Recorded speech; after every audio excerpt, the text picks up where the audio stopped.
ఎంతో హెల్దీ అయిన జొన్నలు డ్రై ఫ్రూట్స్ లడ్డు తయారీ విధానం ఇప్పుడు మనం చూద్దాం.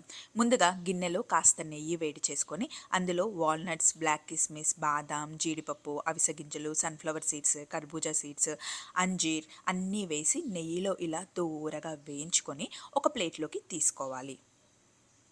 తరువాత అదే వేడి ప్యాన్లో మిగిలిన నెయ్యిలో ఒక కప్పు పచ్చజొన్నలు వేసి దోరగా వేయించుకొని ఇలా చిన్న మంటలో మెల్లిగా వేయించుకోవాలన్నమాట. తర్వాత ఒక బౌల్లోకి తీసుకొని ముందుగా మనం ఫ్రై చేసి పెట్టుకున్న డ్రై ఫ్రూట్స్ని కూడా అందులోనే వేసేసుకోవాలి. మనం జొన్నలు ఎంత తీసుకుంటున్నామో అంత బెల్లం పొడి కూడా రెడీగా చేసుకొని వేడిగా ఉన్నప్పుడే జొన్నలతో పాటు కలిపేసుకొని కొంచెం కొంచెం మిక్సీ జార్లో వేసుకోవాలన్నమాట.